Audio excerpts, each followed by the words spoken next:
Selamat sore. Assalamualaikum warahmatullahi wabarakatuh. Waalaikumsalam warahmatullahi Waalaikumsalam wabarakatuh. warahmatullahi wabarakatuh. Kita mulai aja ya, sebentar aja. Oke, Pak. Oke. Selamat sore. Terima kasih sudah pada hadir pada pertemuan kali ini. Karena momennya masih momen Lebaran, jadi sebelumnya saya ucapkan selamat Idul Fitri bagi yang merayakannya dan mohon maaf apabila banyak kesalahan, mohon maaf lahir dan batin. Ini kita mulai secara singkat aja, saya tidak akan menjelaskan semuanya, tapi hanya secara singkat aja bahwa kita udah di pertemuan ke-11 termasuk UTS. Pertemuan 11 termasuk UTS. Jadi di pertemuan ke-11 ini materinya tentang regresi linear ganda. Regresi linear ganda ini menjadi penting karena biasanya atau sebagian besar atau kebanyakan mahasiswa itu menggunakannya ketika membuat skripsi. Ketika skripsi biasanya pakai analisis ini. Sementara ini analisis regresi linear ganda yang dilakukan itu banyak prinsip-prinsip yang tidak sesuai dengan alur yang ada. Sehingga kita akan membahasnya sore ini sekilas tentang apa sih yang harus dilakukan dengan regresi. Jadi sore ini kita nggak praktek, cuma prinsip-prinsip dari regresi linear ganda. Nah, ini ada dengan yang kemarin pertemuan TM 910. TM 910 masih ingat nggak tentang apa?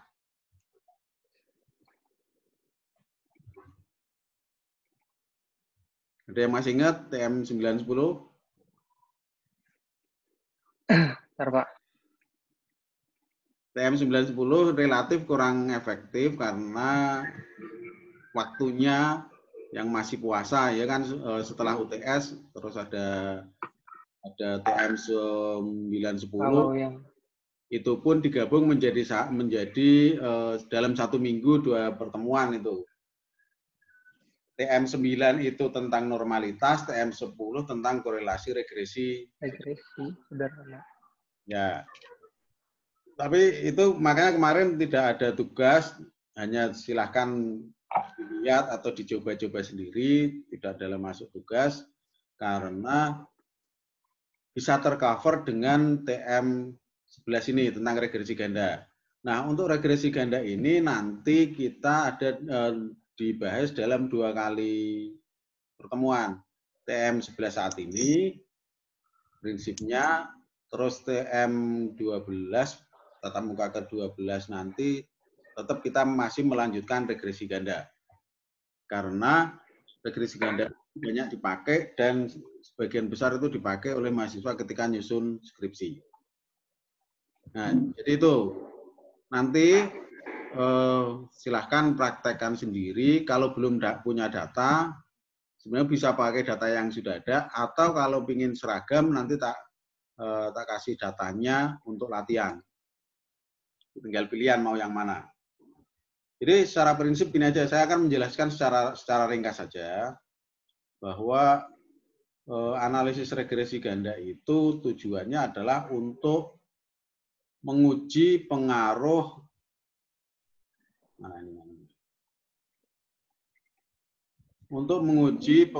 variabel independen terhadap variabel dependen. Fungsinya adalah itu. Nah, bedanya dengan regresi sederhana, kalau regresi linear ganda ini untuk menguji pengaruh beberapa variabel independen terhadap satu variabel dependen. Jadi ketika regresi sederhana itu satu dengan satu, X dengan Y saja, maka regresi ganda bisa X1, X2 dengan Y, atau X1, X2, X3, X4, X5, dan seterusnya terhadap Y. Jadi beberapa variabel ke variabel dependen. Beberapa ke satu, gitu prinsipnya.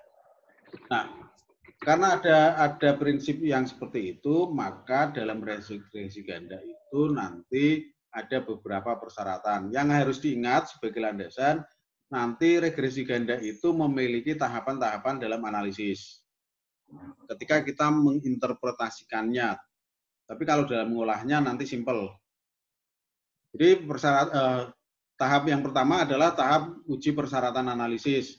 Kalau regresi sederhana itu atau dulu dikomparasi ada normalitas, kalau regresi ganda tidak hanya normalitas, tapi ada normalitas, multikolonialitas, heteroskedastisitas, autokorelasi. Apa itu normalitas, multi, hetero, dan seterusnya, nanti sudah ada penjelasan di materi di bawah ini. Ada penjelasannya, ada cara ngujinya, dan seterusnya. Nah, ini syarat dasar persyaratan analisis ini, sehingga dalam regresi linear ganda, kalau persyaratan analisis tidak terpenuhi, maka tidak bisa tahap berikutnya. Tidak bisa dilanjutkan ke tahap berikutnya. Bisa lanjut tahap berikutnya gimana? Berarti kita alihkan dengan analisis lain yang tidak mensyaratkan normalitas, multikolonialitas, dan sebagainya.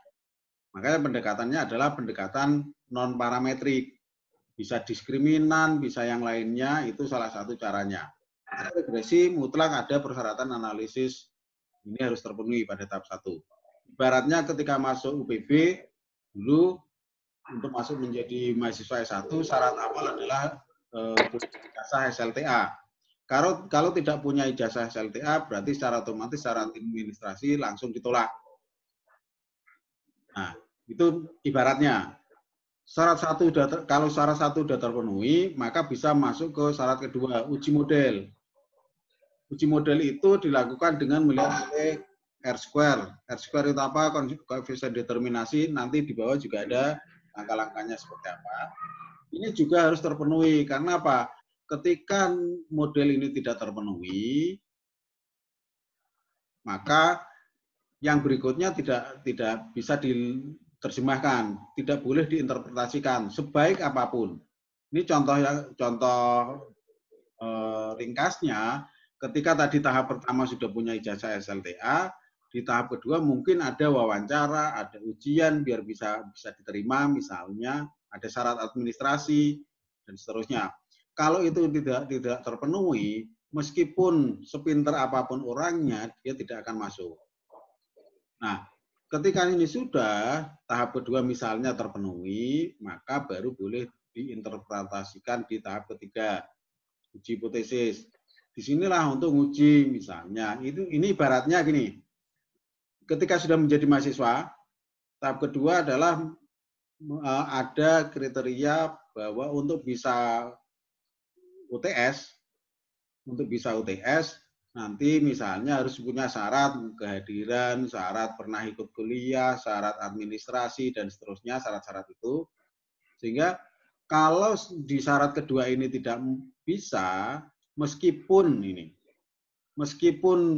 misalnya dosennya membolehkan, ya boleh deh ikut tes gitu misalnya. Halo, aku lagi kuliah di Meskipun sudah ikut UTS, dosennya ada suaranya nggak? UTS, tetapi tetap saja tidak bisa dinilai, walaupun mungkin suara dosennya. Tapi karena syaratnya tidak terpenuhi, tidak bisa dinilai. Itu syarat yang ketiga. Syarat inilah yang perlu diperhatikan ketika mengolah analisis regresi. Penjelasannya tahap-tahapan ini secara teoritis nanti silakan dibaca. Silakan dibaca, karena ada persyaratan-persyaratan dan seterusnya. Terus, yang berikutnya ketika ngolah, nanti ngolahnya itu diperlukan data variabel independen, variabel dependen. Di sini dicontohkan misalnya X1, X2 terhadap Y.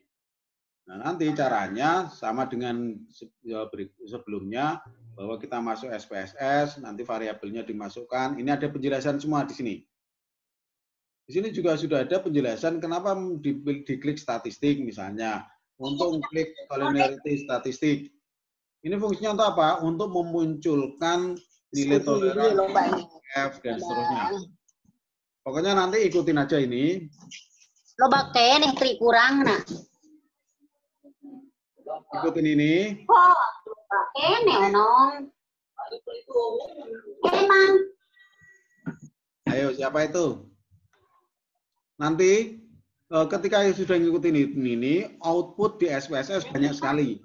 Outputnya banyak, mungkin ada yang double outputnya, mungkin ada yang double, mungkin ada yang banyak, tetapi tidak semua harus diterjemahkan, hanya dipilih yang memang benar-benar digunakan saja. Kalau semua harus diterjemahkan, harus diberi penjelasan, setiap outputnya diberi penjelasan, ya kelamaan. Jadi yang benar-benar dipakai aja, itulah yang diambil. Nah, nanti kalau ini masih kurang jelas, ini nanti panduan saya seperti sebelumnya, saya masukkan di YouTube, nanti ada penjelasan prakteknya, contoh prakteknya seperti apa, karena ternyata yang sekarang lagi nyusun skripsi pun mereka membutuhkan panduan untuk regresi ganda ini. Sehingga nanti akan saya upload di YouTube biar bisa diikutin secara perlahan-lahan. Nah, contohnya misalnya ketika menginterpretasikan nanti, misalnya nih, pengujian persyaratan analisis awal yaitu normalitas. Normalitas itu banyak sekali. Tapi kalau mau pakai salah satu, misalnya dibutuhkan ini, berarti yang dimunculkan ini aja, nggak usah semua normalitas dimunculkan terus dijelaskan, nanti akan terlalu lama. Pilihlah salah satu yang menurut kita yang paling gampang menurut kita. Ini terus dan seterusnya ini akan kita bahas untuk pertemuan ke-12 tentang interpretasi hasil praktek SPSS. Jadi hanya itu yang nanti akan kita bahas atau bahasan tentang regresi linear ganda. Sampai di sini penjelasan saya secara singkat aja, nggak usah banyak-banyak.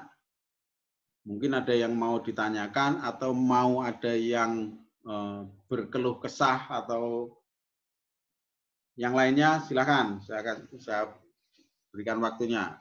Silakan di unmute speakernya. Pak, ya. Maaf, mau bertanya. Kan waktu itu Bapak ngasih link buat aplikasi itu Pak, SPSS-nya Pak. Tapi kayak udah di-download, terus laptopnya itu nge-hang, hilang lagi Pak. Terus pas download di pakai laptop biasa gitu, beda Pak. Apanya yang beda? Mau minta link lagi kalau boleh Pak. Oh, itu kalau nggak, ya nanti saya kasih link.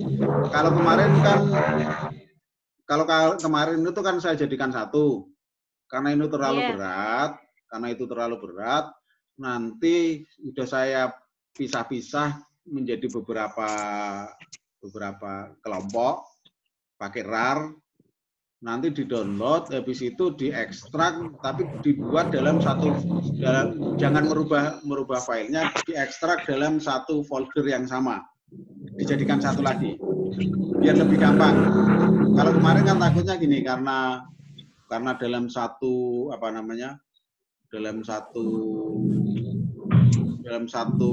file kelompok yang sama, karena jumlahnya banyak, sudah download nunggu lama, tiba-tiba misalnya putus, itu nanti jadi hilang lagi. Karena kejadian seperti itu, maka saya kelompokkan menjadi 4 atau berapa, sehingga ketika download satu udah selesai, bisa download yang berikutnya ternyata keputus, yang pertama kan sudah, sehingga nanti tinggal diekstrak jadikan satu folder. Ya, nanti saya kasih linknya lagi. Atau kalau enggak kayaknya di WA bisa nanti. Ada pertanyaan lagi enggak? Jangan lupa di forum diskusi juga diisi ya, apapun isinya. Kalau di situ udah ngisi kehadiran, minimal gampang langsung dianggap sebagai hadir. Sana. Terus untuk Zoom ini, yang ikut di Zoom ini nanti ada poin tambahan untuk tugas. Karena selama ini kan kita nggak ada tugas. Oke. Ya, Pak, siap. Ada lagi siapa? Yo, siapa yang bertanya? Bos nanya, Bos.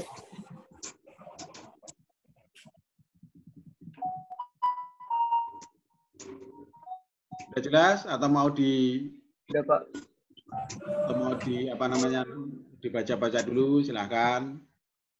Iya, benar. Iya, Pak. Jadi, Mungkin dipelajari dulu, Pak. perlu data yang untuk contoh analisis regresi ini enggak? Datanya biar langsung, oh ini datanya nanti akan saya olah pakai data ini. Ya, Boleh, jadi Pak. nanti outputnya bisa Iya, sama, Pak, boleh. Nggak apa-apa, boleh. Nah, kalau memang Outputnya bisa sama nanti kalau misalkan. ya. Kalau misalkan ini dimasukin datanya. Oke, kalau memang perlu nanti saya kasih datanya sehingga bisa apa namanya kalau toh pada mulai mengerjakan mencoba itu bisa dicek ke yang lainnya sama enggak sih outputnya gitu kan untuk cross check untuk Iya, Pak. sama enggak dengan yang lainnya. Nah itu dulu. Dah, apa lagi? Siapa lagi? Ada lagi nggak?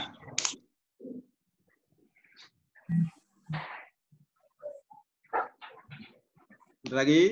Atau ada kesulitan yang lainnya? Jadi gini. Kalau untuk membaca. Ya. Ya, Pak. Bismillah, Pak. Ini kalau misalkan, kan saya kan suka kebingungan nih kalau membaca outputnya nih, Pak. Outputnya di ini nih. Misalkan dari fungsi R itu ini membacanya gimana, terus R square-nya gimana, bacanya maksudnya ini fungsinya tuh buat apa sih Pak? Kalau kita dipraktekkan buat apa sih namanya skripsi gitu. Gini, jadi kan nanti bisa dilihat situ. Jadi skripsi itu biasanya pada pakai regresi. Regresi ganda itu sebenarnya fungsinya untuk apa sih? Untuk menguji pengaruh, misalnya gini lah contohnya. Kompensasi terus motivasi misalnya. Kita ingin menguji pengaruh kompensasi dan motivasi terhadap kinerja. Ya, contohnya itu. Kan kita ingin nguji pengaruh kompensasi terhadap kinerja itu sebenarnya ada pengaruhnya atau enggak sih? Jangan-jangan ternyata itu tidak berpengaruh. Fungsinya untuk apa? Agar perlu nggak kebijakan perubahan terhadap kompensasi. Terus yang kedua, menguji apakah motivasi benar-benar berpengaruh terhadap kinerja atau enggak. Itu tujuan akhirnya. Tapi untuk bisa menerjemahkan itu, pengaruh kompensasi itu, maka harus ada yang kedua tadi, uji model. Uji model pakainya koefisien determinasi R square itu. Kalau R square-nya kecil, misalnya pengaruh motivasi dan kompensasi terhadap kinerja, R square-nya cuma 10% misalnya. Artinya penelitian kita kurang layak. Kita udah capek-capek meneliti dua variabel itu, ternyata kalau toh itu dilakukan, perubahan kinerja itu cuma 10%, kan terlalu kecil. Nah, fungsinya adalah untuk itu. Jadi untuk membuktikan benar nggak ada pengaruh X1 motivasi terhadap kinerja, pengaruh X2 kompensasi terhadap kinerja. Fungsinya nanti itu. Oke, Pak. Iya, Pak. Oke. Yang lainnya ada lagi nggak?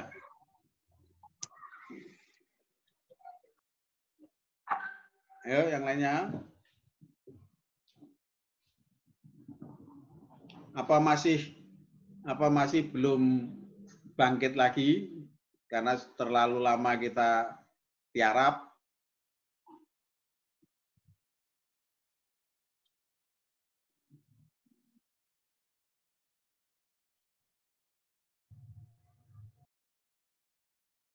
Ya, ada lagi nggak? Jadi itu saya tekankan lagi, yang penting situ punya upaya. Kalau toh misalnya diskusi itu kan misalnya cuma ada clear gitu misalnya. Itu sudah termasuk dalam kehadiran. Nanti kalau ada pertanyaan, makanya lebih baik pertanyaan di sana. Ketika ada pertanyaan, ada yang aktif misalnya bertanya, itu nanti ada poin tersendiri lagi. Sehingga yang lebih besar nilainya itu adalah di tugas. Kalau untuk UTS itu kan cuma 15%. Poinnya ada di tugas. Jangan jangan takut misalnya, oh punya saya masih salah, oh saya kurang bisa, atau nanti yang lainnya takut harus benar, nggak harus seperti itu. Jadi nanti silakan, pokoknya yang dilihat adalah upayanya. Kita sudah berusaha, itu sudah merupakan poin tersendiri. Benar atau salah itu urusan nanti. Oke, ada lagi nggak? Iya teman-teman. Kalau nggak ada, nanti saya selesaikan sampai di sini. Nggak usah lama-lama. Kang Bagus.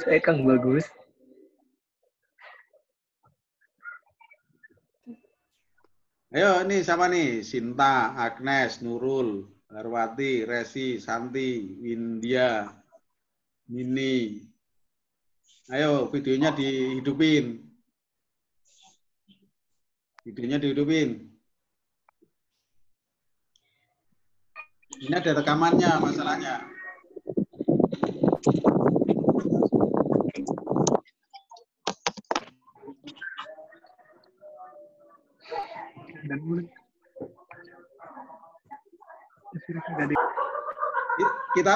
Kita belum pernah ketemu kan? Belum, Pak. Ketemu langsung belum pernah ya? Kalau saya belum, udah Pak. Belum, Pak. Belum. Sekali itu ya, yang cuma berdua ya, bertiga ya? Iya, cuma berdua, Pak. Udah, nggak apa-apa, nggak ketemu nggak apa-apa. Setidaknya dari sini kita sudah pernah lihat lah. Iya, Pak. Oke. Nah, ada lagi nggak? Sudah, Pak. Coba nanti dilihat dulu ya.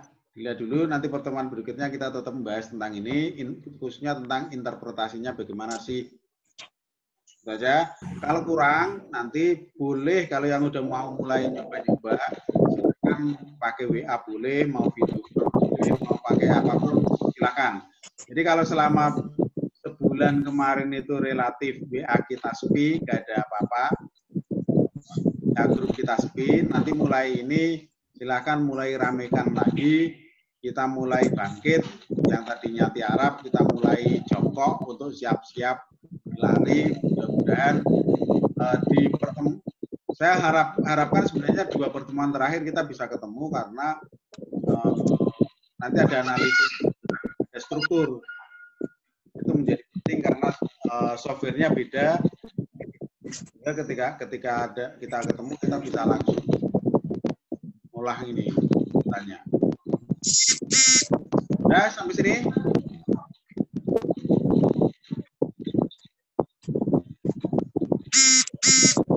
Nah, Ya, Pak. ayo, ada lagi nggak? Kalau sudah nggak ada lagi, saya cukupkan sekian ya. Iya, Pak. Sekali lagi saya ucapkan terima kasih. Mudah-mudahan kondisi menjadi lebih baik buat kita semua, baik dalam kerjaan maupun dalam segala hal. Amin. Oleh karena itu, saya akhiri sampai sini. Selamat sore. Assalamualaikum warahmatullahi wabarakatuh. Waalaikumsalam warahmatullahi wabarakatuh. Terima kasih. Kasih lu ah. Kopi sini, Dut. Lo